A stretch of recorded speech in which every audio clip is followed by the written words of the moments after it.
Good morning, everyone. I'm John De Sopang from JHCEC Tukuran Campus. So here's my report entitled Negotiating Language, Post-Colonialism and Nationalism in Philippine Literature in English. So we have the introduction first. The use of English as the communicative and literary medium raises as wide raises a wide range of issues relating to language and nationalism. As a colonial legacy, English is remembered for the cultural violence and it has wrought in colonial classrooms and has been seen as the instrument of linguistic displacements and social satisfaction. So as we all know that we have been colonized by the American people and they have been taught their English language.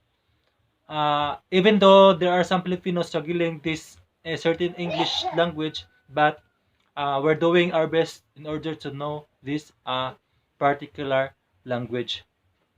So, second, we had the English and the Filipino writer. So, English in the Philippines is accepted as the language of technology, diplomacy, and trade. Expression of nationalism seem to be the turf of the national language.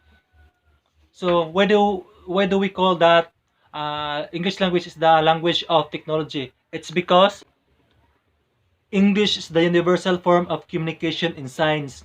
Although many countries still publish journals in their native tongue, English is currently the best way to share one's research findings with scientists in other parts of the world. Also, we have the language of a diplomacy. Since we're a friendly country, we have been signing the diplomatic relation with other or with our neighboring country. Also, we have the language of trade. We all know that trade, it talks about the business.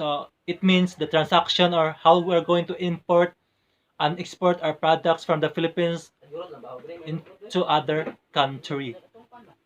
Also, we have the varieties of English and the Philippine literature. So, what are those varieties of English? So, we have here the British English, American English, Australian English, Canadian English, Indian English, Philippine English, and Ugandan English. English is not a static language, according to Blyden cited in Mazrui 1973. English is a language of accommodation and pragmatic synthesis and not a stickler for purity. So, why do we call that English is not a static language? It's because language is always changing. New word enter a language, old words fade away and eventually disappear. Meanings change, usage changes, popularity grows or wanes which with each generation. And lastly, we have the linguistic turn. It would be interesting at this point to examine the position of Filipino linguists toward the functionality of a Filipino or Philippine English as a medium of communication, and the most especially of literary expression. So it talks about how we're going, how our how the language or the English, the Philippine English function or the functionality of Philippine English. So example, so we have a lot of English here in the Philippines, which is a different meaning from other varieties of English. Example, we have a salvage.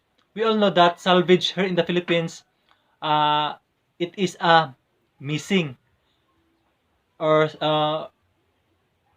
salvage here in the Philippines means missing. So in other varieties of English, like American English, salvage or salvation means you're going to save or etc. That's all. Thank you.